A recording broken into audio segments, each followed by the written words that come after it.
kababayan po o kritisismo kung meron man po ang balisang ito. Eto na po.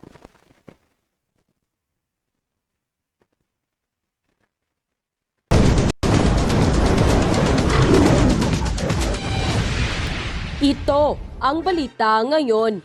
Viral ngayon sa mundo ng social media. Ang di umano'y balita. Pangulong Bongbong Marcos may matinding pasabog. Mga anti-Marcos na pilit sumisira sa kanya. Nasupalpal. Proyektong exporting ng Pilipinas. Papaunlarin. Lahat makikinabang. Pero bago ang lahat, kung bago ka pa lamang sa aming channel, please huwag kalimutang mag-subscribe at i-click ang notification bell para mas maging updated pa kayo lalo sa lahat pa ng bagong video na i-upload namin. At eto na nga mga kababayan, grabe naman ang ating Pangulong Bongbong Marcos, patuloy sa pamamayagpag at talagang nakaka-proud. Meeting dito, meeting doon. Ang sipag talaga ng ating Pangulo. Hindi man lang makitaan ng pagod, trabaho lang ng trabaho. Punta ng meeting, lakad doon, tutulong na naman, gawa lang po ng gawa. Atin po talagang makikita kung gaano kaseryoso, kasincere at dedicated ang ating Pangulong Bongbong Marcos. Nagaling po talaga sa puso ang kanyang pagtatrabaho. Dahil mahal niya ang mga Pilipino at ang bansang Pilipinas. Grabe po talaga ang ugali ng ating Pangulong Bongbong Marcos. Likas na po talaga sa kanila ang serbisyong totoo. At kahit marami ang bumabatikos, hindi man lang nagsasalita laban dito. Bagkus, ang kanyang kilos at gawa ay lubos na nagpapatunay ng kanyang totoong pagmamahal at malasakit, hindi lamang sa mga Pilipino, maging sa ating bansang Pilipinas. Atin pong matutunghayan ngayon na ang ginagawa ng Pangulo ay hindi pamumulitika, lalong-lalo na sa pagpapaunlad ng ating ekonomiya. Ito po ay tinatrabaho ng matagalan. Kasi marami sa ating mga kababayan ngayon, lalong-lalo na ang mga anti-Marcos, ang laging nagtatanong kung bakit puro na lang meeting, puro na lang pirmahan at puro na lang pangako at plano ng plano si Pangulong Bongbong Marcos. Bakit wala pang resulta? Kung gusto po nating umasenso o umunlad ang ating ekonomiya, ay mayroon po yang mataas na proseso. Hindi po yan agad-agad o instant. Pinaghihirapan po yan. Katulad po ng pagtatanim, hindi naman tutubo agad-agad ang buto para magbunga. Kailangan pa ng ilang panahon para tumubo at magbunga ng maganda. Mabuti na lamang at mayroong ginagawa ang ating Pangulo kaysa wala. Kumbaga, may tinatanim para pagdating ng panahon, may aanihing maganda kung saan makikinabang ang lahat ng mga Pilipino. Kaya'y sana'y matutong maghintay at habang naghihintay, pwede tayong gumawa ng mga hakbangin na pwedeng makatulong sa pagpapaunlad ng ating bansa. Huwag masyadong magmadali dahil ang bungang minamadali sa pagpitas ay magbibigay ng hindi magandang lasa at maaring matapon o masayang lamang ito. Ang paghihirap ng Pangulo ay para sa lahat at walang halong pamumulitika. Yan talaga ang tatak ng Marcos. At kaugnay nga dito ay ang implementation plan na nilalatag ng Pangulo sa kanyang administrasyon na maging export powerhouse ang Pilipinas. Napakahalaga po nito. Kaya naman dumalo si Pangulong Bongbong Marcos sa Philippine Export Development Plan sa Shangri-La Fort sa Taguig City. Ang kaganapang ito ay mayroong plano na naglalayo na gawing isang pangunahing tagaluwas ng Pilipinas na mga produkto at serbisyo na may mataas na halaga sa 2028. Ang trade forum nga ito ay gumaganap ng isang mahalagang papel sa pagsisikap ng DTI na pataasin ang kamalayan ng publiko. So yan po mga ka-review, yan po pala yung ugali ni Pbbm, workaholic. Yan, dapat pong tularan ng ibang mga empleyado ng gobyerno. Itong si Pbbm at si Vpsara Duterte, di ba? Puro sila trabaho para sa ikabubuti ng ating bansa. Sa patakaran at kalakalan ng bansa, at ang mga pagkakataong ibinibigay ng iba't ibang kasunduan sa kalakalan tulad ng Regional Comprehensive Economic Partnership Agreement. Isa nga tong indikasyon na ang ginagawang paghihirap at pagsisikap ng Pangulo ay hindi lamang para bigyan ng magandang kasalukuyan, kundi isang magandang kinabukasan. Kung atin ngang matatandaan noon, ang sabi ni Apulakay, "Let's make this nation great again." At ang sabi po ngayon ni Pangulong Bongbong Marcos, "Let's make it happen." Envision a future where Philippine products, services, and enterprises compete globally, transcend borders, and dominate international markets. The Philippine Export Development Plan outlines a strategic and pragmatic approach to turn this vision into reality by focusing on industry development. The PEDP is the result of strong collaboration between the government and stakeholders as the Philippines commits to export development as a national agenda. Despite challenges in the global business environment, we have dared to chart an ambitious path. By leveraging our superior knowledge and talent to cater to the diverse needs of consumers and producers, we aim to establish the Philippines as a leading exporter of high-value products and services by 2028. The PEDP serves as a roadmap designed to accelerate the development and growth of Philippine exports. It prioritizes the development of industry clusters that allow Yung naisip ko lang mga ka-review, sana all, di ba? Sana all, wala. Ito dapat ang, di ba? Dapat ito ang dapat tularan, ha? Hindi yung mga smuggler, di ba? Smuggling, saka importation. Kaya ito dapat exportation mga ka-review dahil dito tayo kikita. Kasi pag smuggling, lugi po ang ating bansa. At pag importation naman, nako, mas lalong lugi ang ating bansa kasi di ba? Lalabas tayo ng pera eh. Ito, export, papasok ang pera. Di ba? allow the Philippines to leverage its existing capabilities and seize opportunities in current and emerging global trends. Industry-level interventions will focus on addressing constraints to production, developing a strong and innovative export ecosystem, and increasing the Philippines' presence in the global market. Through an industry development-centric approach, we aim to transform the Philippines and its exporters into an agile export powerhouse.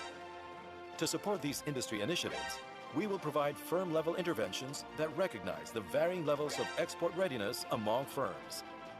Our efforts will further accelerate the growth of Philippine exporters who have broken barriers in international trade. We will support businesses as they crest toward wider global recognition and enable firms to create ripples in the international market. Through the implementation of the PEDP, our goal is to develop Philippine exporters who are reliable, design-driven, technology-driven, sustainable, and forward-looking. By 2028, the Philippines will be an agile export powerhouse in key industries. Make it happen in the Philippines. Thank you and good afternoon. At this International Trade Forum, we mark an important milestone, not only in charting the direction that this administration will take, but in our collective march towards the ambition to become a prosperous, inclusive, and resilient society by 2014. With the signing of the Philippine Export Development Plan, we formally begin the implementation of the key strategies to nurture the growth of our local export industry for the next 6 years, to transform it into a strong and highly competitive pillar of our economy. It is correct that the DTI views our export industry as an economic linchpin. Indeed, this distinct sector holds together what could appear to be disparate components of our economy, but make them work in such well-coordinated and efficient manner so as to achieve a higher and practical objective.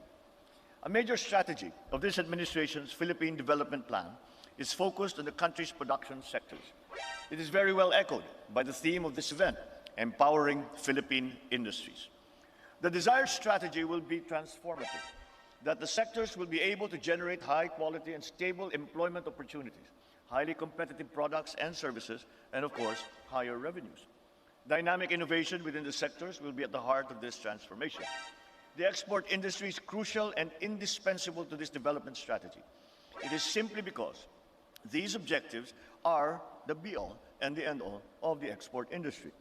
The growth of our very own export industry holds the key to our attainment of national development targets. So cognizant of our pivotal role, we have to make sure that this economic linchpin that we are counting on for so much will be properly and firmly in place. Born by the collaborative efforts of our export community, the PEDP embodies a comprehensive, multifaceted, and pragmatic plan that fleshes out the specific strategies to achieve the broad targets of this administration's agenda. The PEDP contains a critique of the overall business climate and enabling environment. Thus, we shall not only be informed by global and emerging trends, but also guided by lessons from the past. It's true, our total exports are growing. However, within the larger context of international trade, we fall behind our ASEAN neighbors. We still have to grapple with critical issues such as comparatively less diversified export portfolio and trade barriers and frictions.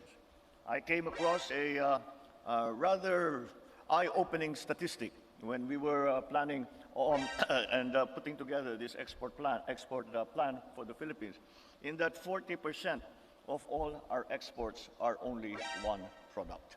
So the level of diversification is something that we have to look at and we have to improve in the coming years.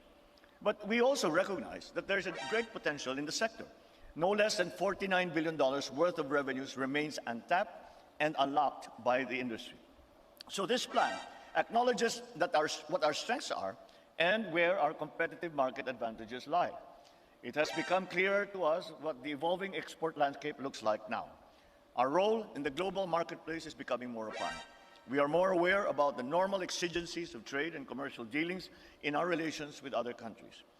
We certainly recognize the invaluable role of MSMEs and the crucial influence being exerted upon the export sector by the overall business climate. But the plan also maps out our weaknesses, where inefficiencies occur, the inhibitive factors within the sector. So the plan lays down the corresponding strategies on how to precisely address these issues. Perhaps this is the elephant in the room. We have had several good export plans over the many decades. But nonetheless, we are still playing catch-up in the global scene. It is high time that we confront and address these issues head-on. Resounding in the plan is the necessity for heightened government support. This calls for a host of vital government interventions such as infrastructure, greater ease of doing business, promotion, marketing, financing, even legislative initiatives, amongst others. Considering the magnitude of the task, we can only achieve this through a whole-of-government, whole-of-nation approach. It's a holistic approach that calls for strategic coordination with partnerships and linkages within the private sector, with the government agencies, and, of course, the international community. That is the only way that we see moving forward. As envisioned under the PEDP, achieving more than double our current level of exports is, in fact, a realistic target. We can transform the Philippine export industry into a significant economic engine that will generate over 1 million high-quality and sustainable jobs. The Philippines can establish itself as an agile export powerhouse by the year 2028. So while we speak of the importance of the holistic approach, we also highlight the Regional Comprehensive Economic Partnership Agreement, or RCEP, which came into force this month. This is another significant milestone in our nation's export agenda. With a 15-country market coverage, this will expand further the market reach of our exported goods. The coverage of RCEP covers, in terms of individuals, over 2 billion individuals that are involved in this trade agreement. Our participation in these trade agreements not only deepens our economic integration, but also demonstrates our global competitiveness. Hence, we must continue to forge these vital agreements and preferential systems, and also maintain our good standing in and seek renewal of existing ones, including those with the EU and the US. However, the opening of these markets on both the supply side and on the demand side has an implied premise, and it is that we need to prepare ourselves to compete in the global market. And that is where the partnership between the private sector and the government will be very important. We in the government have recognized that it is not something that happens itself, because when we look at the other economies, especially around our region, the success of their economies, the success of their trade, the success of their exports did not come about by accident. It was a planned progression to the point where they are now. And once again, when we look to the examples of the successes that are around us, then we see that the partnership between the national government and the private sector is crucial. And our part that we play, I believe, is the essential part that government will have to play, is to support private sector so that we can say that we have now that we have opened all of these trade agreements, and we have opened all of these markets for our exporters, that we must help all of the exporters prepare to compete. And that is the role we believe we must play. The private sector knows what to do. The private sector knows what needs to be done so that they will compete. And in that regard, that is where the partnership becomes particularly important, because we in government need to support those needs and those challenges that the private sector is facing. So yan mga ka-review. Ano po ang inyong reaksyon dito sa naging balitang ito, no? Talagang ito po ang dapat na malaman ng lahat na, di ba? Magkakaroon na tayo ng export. Di ba? Hindi na lang puro, di ba? Hindi na lang puro smuggling ang natin, at hindi na lang po puro importation. Good job po, Mr. Mahal na Pangulo, di ba? Kasi nga po ba, exportation na tayo nasa ano tayo, di ba? Paggawa na ng pera, ito na. Parang ba, pera na to, hindi tayong napipirahan, tayo po yung kikita, di ba? Kasi exportation. Bukod dyan po marami po ang matutulungan, kasi pag sinabing exportation, magkakaroon ng manpower, di ba? Mga trabaho para sa ating mga kababayan. So yan mga ka-review, ano po ang inyong reaksyon dito sa naging balitang ito? Kayo po ba ay natutuwa o kayo ay nalulungkot dito sa balitang ito na magkakaroon po ng importation? Ang Pilipinas, nako, napakaganda po nito para sa akin. Pero ano man po ang inyong reaksyon, i-comment lang po sa baba at pag-usapan natin yan, alright? Alright mga ka-review, kung bago ka pa lang po at di pa po nakapag-subscribe sa ating munting channel, please don't forget to subscribe. I-click na rin po ang bell notification para updated ka po sa lahat ng ina-upload sa ating balita araw-araw, okay? Palike and share na din po mga ka-review para mas marami pa pong mga kababayan natin sa ibang bansa ang makapanood ng makabuluhang balitang ito. Alright, maraming salamat po.